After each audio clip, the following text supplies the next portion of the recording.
मानुष जन्म दुर्लभ है, ये मिलन बारंबार।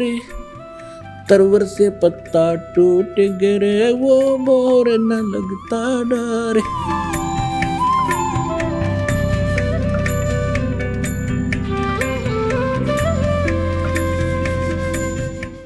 जब कबीर परमात्मा ने धर्मदास जी से कहा था कि धर्मदास, मैं जिस समय कलयुग का 5500 वर्ष बीत जाएगा कलयुग, तब मैं आऊंगा और सब पंथों को मिटा के एक पंथ चलाऊंगा। उसके लिए देखिएगा सवसम वेद बोध कबीर सागर में।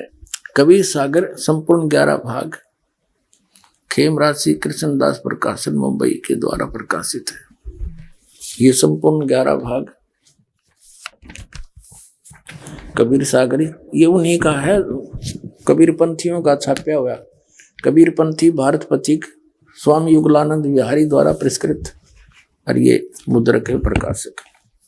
जब परमात्मा और काल की वार्ता हुई थी,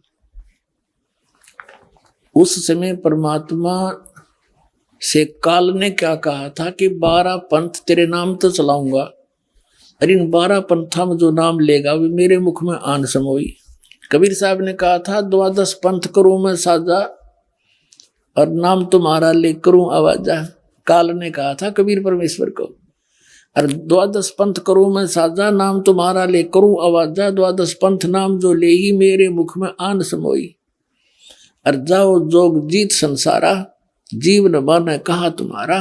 जीव तुम्हारा कहा न माने, हमरी ओढ़ हो बाद बखाने। तब परमात्मा ने कहा था डट जा, आन दे टाइम, तब मैं क्या करूंगा तेरे संग में। क्या बताया है ये देखिएगा। बोध सागर, कबीर सागर के अंदर बोध सागर, और ये सबसम वेद बोध है। इसमें इसके 121 पृष्ठ पे यहां लिखा है, सतयुग त्रेता द्वापर माही, तीनों युग जीव थोड़े जाही। युग निरंजन ने परमात्मा से वचन लिए थे। चौथा युग जब कलयुग आई, तब तो शरण जीव बहु जाई। ऐसा वचन हर बोय दीजे, तब तुम संसार गवन ही कीजे।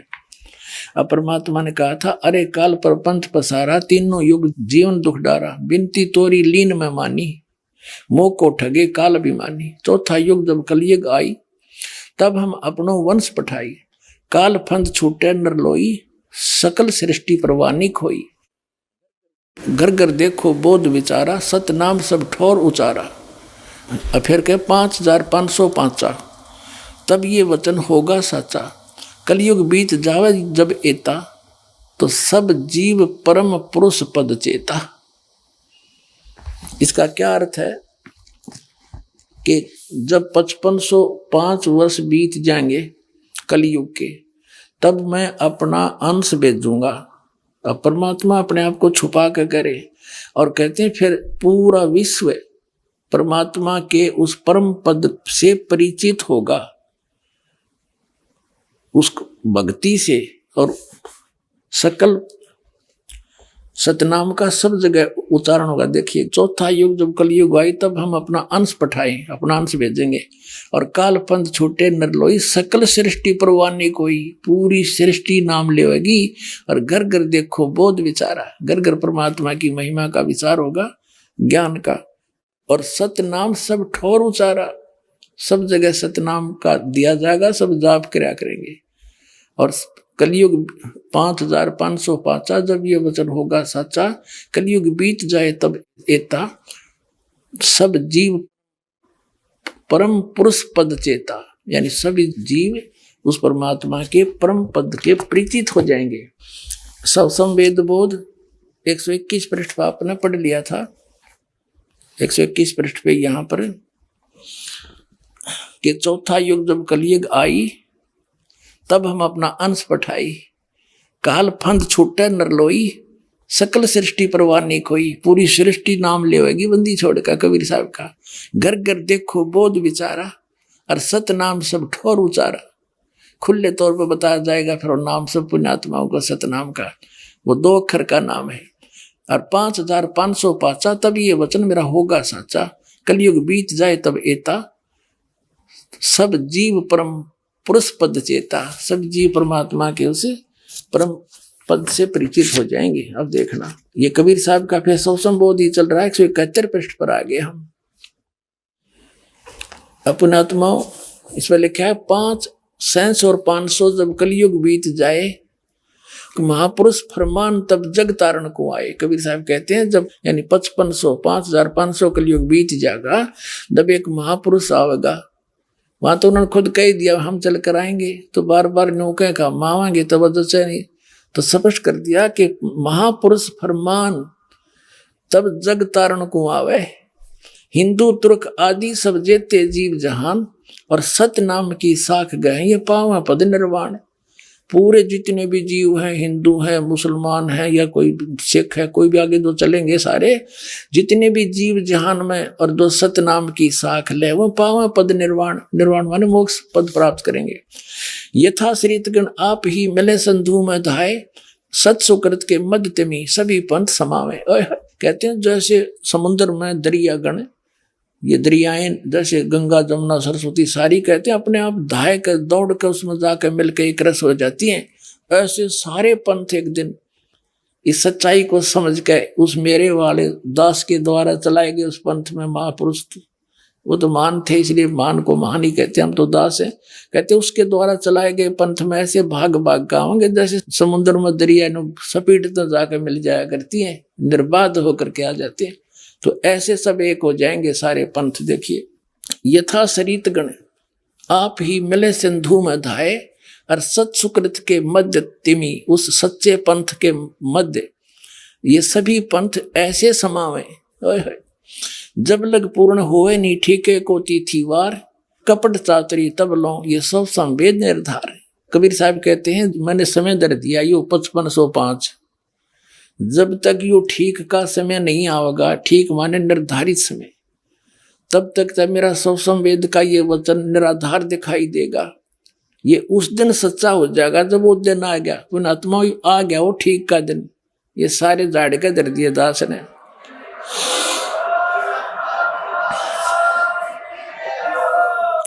जब लग पूर्ण होए नहीं ठीके को तिथि वार, ठीक का यानी वो निर्धारित समय का, कपट चातरी तब लो, तब तक ये लोग छल कपट कर रहे हैं बेचारे।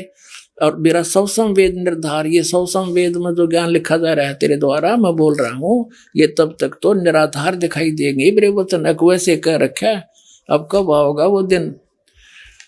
और एक अनेक हो गए, एक से अनेक बना दिए, काल ने नर नर पंथ बना दिए, मजहब बना दिए। कहते पुनः अनेक हो एक, वो सारे फिर एक हो जाएंगे दोबारा। और हंस चले सतलोक सब सतनाम की टेक, सतनाम के सारे सारे हंस सतलोक जाएंगे। और घर घर बोध विचार हो दुर्मति दूर बहाए, और कलयुग में सब एक सोई बर्तन सहज सुभावे। ओए होए, कहते हैं सब तो सतनाम लेंगे और कलयुग में सब नर नारी शुद्ध हो जाएंगे, ये बुराई छूट जाएगी। जहर दिखाई देगा, यूं रिश्वत लेते हैं और मंत्रियां तो इनके ये घोटाले सामने आ रहे हैं, ये जहर खा रहे हैं बिना ज्ञान के बालकों की तरह। जहर दिखाई देगा अपने, और केवल एक सतलोक दिखाई देगा। और आपका कोई भी काम होगा, भगवान को किस लिए ढूंढते हैं, किस लिए उसकी शरण ग्रहण करते हैं? कि सब दुख दूर किया करता है, सब आवश्यकताएं पूर्ति करता है। और ऐसे कर देगा आप समझ भी नहीं सकोगे। तो फिर हमने क्या आवश्यकता है फिर बकवाद करने की, और फिर विष दिखाई देगा। तो कहते हैं घर घर बोझ विचार हो और दुर्मति दूर बहाए, सबकी दुर्मति दूर हो जाएगी इस ज्ञान से। और कलयुग में एक हवे हवे हो के हवे, और सोई बरते सहज सुभाए, सब प्यार तरह करेंगे। और कहा उगर का सूदर हो, हर सब की भववीर, सो समान समदृष्टि है वो समृद्ध सत कबीर। कहते हैं कि तो डाकू ठग लुटेरे चोर और ये रिश्वतखोर, और क्या फिर शूद्र जो छोटी जाति या नीची, कहते सब एक हो गए, भवभीर सब एक हो जाएंगे। और वो जो पंथ का प्रवर्तक होगा, देखिए सो समान समदृष्टि, वो सबको समान दृष्टि से देखेगा, वो है समृद्ध सत कबीर। बोलो सतगुरुदेव।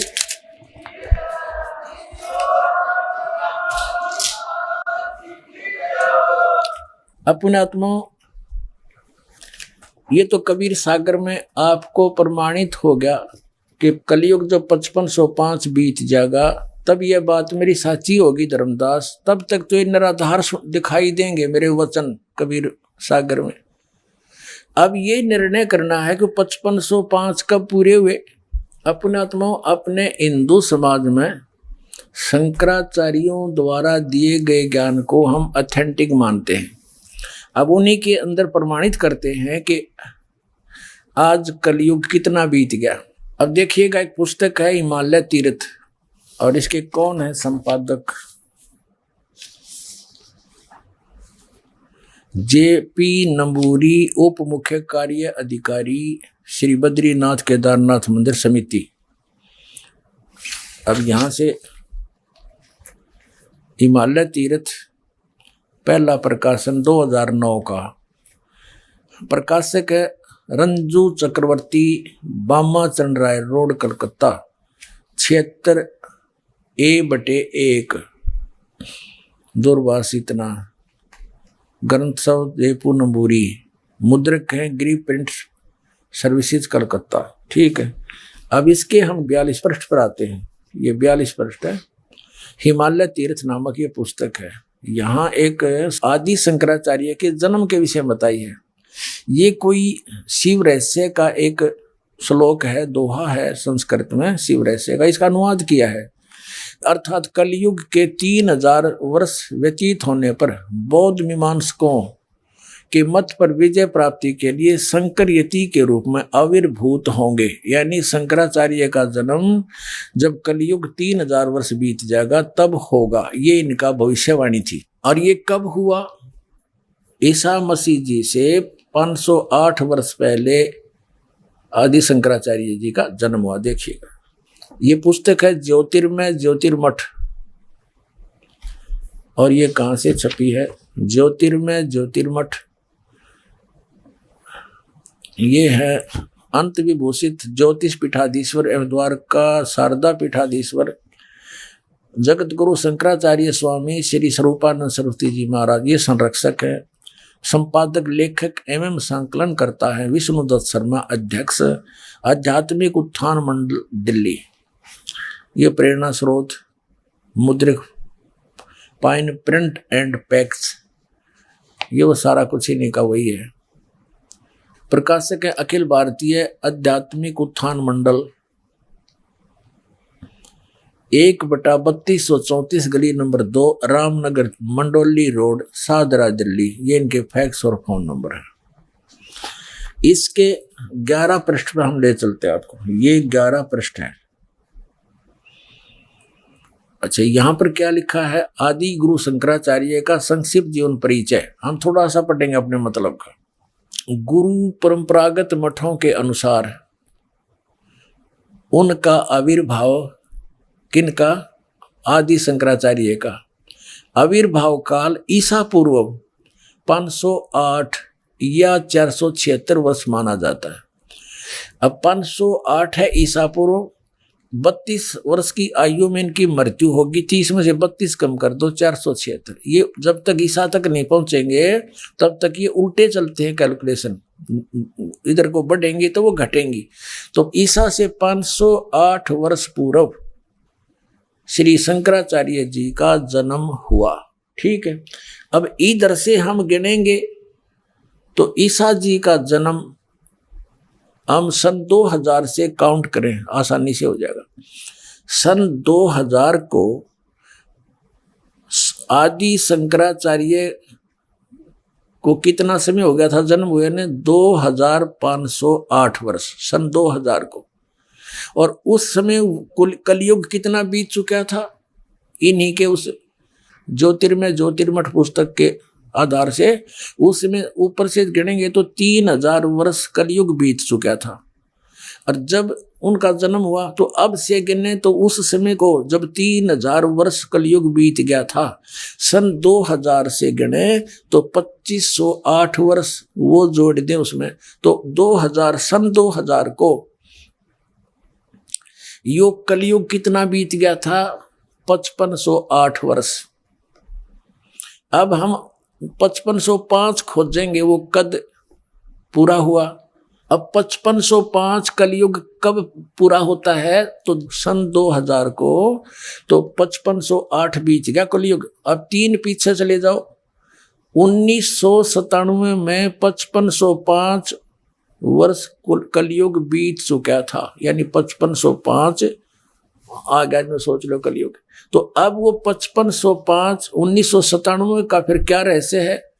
परमात्मा इस दास को फाल्गुन सुदी एकम सन 1997 मार्च में इस दास को कबीर परमात्मा मिले थे। उन्होंने कहा था कि बेटा अब वो समय आ गया है, डिस्क्लोज कर दे इस पूरे प्रोसेस को। बोलो सतगुरुदेव।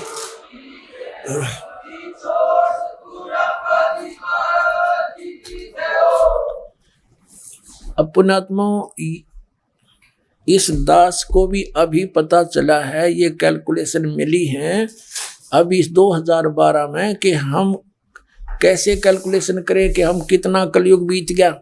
इससे पहले दास को भी नहीं पता था कलयुग कितना बीत गया। कोई 5300 वर्ष पहले कहा करते थे कि 5300 वर्ष बीत गए जब गीता लिखी थी, कोई 5500 वर्ष कहा करता था। तो 5500 वर्ष पहले गीता और वेदों का लेखन कार्य किया था श्री वेद व्यास जी ने कलयुग की स्टार्ट में, द्वापर के अंत में कलयुग स्टार्ट हो चुका था, तब उसने ये लिखी थी वेद और ये पुराण। तो अब 1997 में दास को मिला था, तो उन्होंने कहा था अभी मेरे मिलने का समय तो डिस्क्लोज ना करिए कि मैं तुझे मिला हूं, ये अभी बताना नहीं, कुछ दिन रहस्य रखना फिर बताना। सन 2005 में इस दास ने एक पुस्तक लिखी थी भक्ति और भगवान। उसके अंदर प्रमाण की दिया था कि किस किस को वो मालिक मिले, कैसे उस दृश्य को सतलोक को देखा, वापस छोड़ा, कौन से मंत्र दिए। तो उनके साथ साथ दास ने कहा था कि इस दास को भी मिले और इस समय मिले। और एक पुस्तक है आध्यात्मिक ज्ञान गंगा, ये सन 2008 से चल रही है। उस समय से इसके अंदर भी एक चैप्टर है, उसमें दिखाता हूँ दास ने इसका पहले वर्णन कर रखा है। ये ना सोचना कि अभी बनावटी बातें बना रहे हैं, नहीं, ये पहले से ऑलरेडी लिखा हुआ है। 1994 में दास को आदेश दिया मेरे गुरुदेव ने नाम देने का, तो 1994 में स्टार्ट हुआ, 95 96, इन 2-2.5 साल में कोई ज्यादा संगत हमारी बनी नहीं। और कुछ ऐसे ही भक्त थे, उनको उनमें से अभी तक को सार नाम नहीं मिल लिया है, कुछ एक तो ऐसे है बोले वाले से। तो कहने का भाव ये है कि तब परमात्मा ने 1997 में कह दिया कि अब इसको खुले दिल से दे दे, अब सब देख लेंगे, इनको हम चलने दे। अब देखो, ये आध्यात्मिक ज्ञान गंगा है पुस्तक, ये आपको पढ़ने को मिलती है, यहां से ले सकते हो। इसके 538 पृष्ठ पे 538 पृष्ठ पे एक अध्याय है यथार्थ कबीर पंथ परिचय। यहां नीचे है मुझ रामपाल दास को परमेश्वर कबीर साहिब जी संवत 2054 फाल्गुन मास शुक्ल पक्ष एकम मार्च 1997 को दिन के 10 बजे मिले थे, तथा सार शब्द की वास्तविकता तथा संगत को दान करने का सही समय का संकेत देकर अंतर ध्यान हो गए थे। इसको अगले आदेश तक रहस्य युक्त रखने का आदेश दिया था। किसको? कि मैं तुझे मिला हूं, अभी ना बताना, कुछ दिन किसी का यकीन नहीं होगा, तू झूठा पड़ेगा।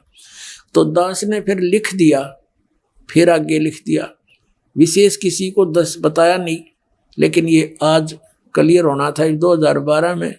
इसमें डूंडा पाटेगा, पूरे विश्व में तहलका मचेगा, सत्य एक ही रह जाए कबीर भगवान का। और ये मधु परमहंस को कहते हैं, बोला ये कबीर साहब का अवतार है, कब का पता नहीं, कबीर साहब का अवतार है। अब दिखाते हैं कि परमेश्वर कबीर जी से लेकर इस दास तक हमारी कैसे लाइन जुड़ी हुई है। सबसे पहले परमेश्वर कबीर जी स्वयं आकर आदरणीय गरीबदास साहिब जी को मिले, और आदरणीय गरीबदास साहिब जी ने अपना एक शिष्य श्री शीतल दास जी महाराज बनाया और उनको ये कंप्लीट कोर्स दे दिया। उनसे प्रतिज्ञा ले ली थी, आगे किसी को तू जिक्र भी नहीं करेगा, केवल एक शिष्य को जाने से कुछ समय पहले ये दे देना, और वो स्वयं जाप कर सकता, दूसरे को नहीं बताएगा, उसको प्रतिज्ञा दिलाना। ऐसे ये चलते चलते इस दास के पास पहुंचा, ये कि अन्य किसी को नहीं बताया उन्होंने। ठीक है, भक्ति मार्ग पर लगा रहे, परमात्मा की महिमा की वाणी का पाठ करने से और धर्म पुण्य करने से उनको मनुष्य जीवन मिल सकते हैं, लेकिन पाप भी साथ भोगने पड़ते हैं। ये इतना लाभ उनको ऐसे मिला क्योंकि इसको छुपा के लाना था, इस मूल ज्ञान को और इस वास्तविक मंत्र को इस पिछली पीढ़ी तक। नहीं तो धर्मदास जी साहब भी चिंतित थे कि मैं जाप कर रहा हूं, मेरे बच्चों को मिला नहीं, इनका क्या होगा। तो परमात्मा कबीर जी ने धर्मदास जी को पहले अपने सामने भेज दिया और जीवित समाधि दे दी उसको। अगर तुम निकल आड़े तो मरे, और नाम नहीं आगे प्रकट होने दिया। और स्वयं उनके पुत्र चूड़ामणि जी को कबीर परमेश्वर जी ने ही दीक्षा दी, उसी को आगे वो 5 नाम ही देने का अधिकार दिया। आगे चल के यो टकसारी पंथ आपको दिखा, कबीर पंथ में जो तीसरा चौथा पंथ है टकसारी, उसमें 6ठी पीढ़ी तक तो वो ज्ञान ठीक चला, 5वीं तक तो 5 नाम वाला भी तो दास आपको देता है प्रथम इस शरीर के कमलों का। लेकिन 6ठी पीढ़ी के उस महंत को, धर्मदास जी के अनुयायी को यानी वंशज को, ये टकसारी ने बका दिया कि तू नाम तो देता है ये इन ब्रह्मा विष्णु में सारे कमलों के, बात करो तुम सतलोक के, नहीं ये नाम ठीक नहीं। कबीर सागर में लिखा है आदि नाम, अमर नाम, पाताले सब सिंधु नाम, यही हंस का काम, ये है 5 नाम। अब वो शुरू करवा दिए, वो थोड़ा बहुत लाभ इनका मिलना था वो भी बंद हो गया। अब दास की जो परंपरा में सीधा चला आ रहा है, कबीर साहब से गरीबदास जी के पास, गरीबदास जी के बाद शीतल दास जी महाराज, गांव बराना, जिला जज्जर, वर्तमान में उनका एक छोटा सा समाधि आश्रम बना हुआ है। ये देखिएगा, ये भक्ति बोध नामक एक पुस्तक है, इसमें आपको हमने ये सारा छपवा रखा है। ये देखिएगा, मेरी गुरु प्रणाली, बंदी छोड़ कबीर साहब जी महाराज, काशी उत्तर प्रदेश। क्योंकि सतगुरु भी थे कबीर परमात्मा, लेकिन परमात्मा भी थे। बंदी छोड़ गरीबदास जी महाराज, छुड़ानी जिला जज्जर हरियाणा में। शीतल दास जी, संत ध्यानदास जी, संत रामदास जी, इनके चेले संत ब्रह्मानंद जी, कनौथा में इनकी एक छतरी बनी हुई है। संत जुगदानंद जी महाराज, संत गंगेश्वरानंद जी महाराज, ये 8 में, बाजितपुर दिल्ली में इनका आश्रम है। और 9वां है संत चिदानंद जी महाराज, मेरे दादा गुरु जी, गोपालपुर धाम, सोनीपत हरियाणा में, खरखौदा के पास। संत रामदेवानंद जी महाराज, तलवंडी भाई, फिरोजपुर पंजाब में। और ये 11वां ये दास रामपाल दास। यहाँ तक हमारी प्रणाली सीधी जुड़ी हुई है।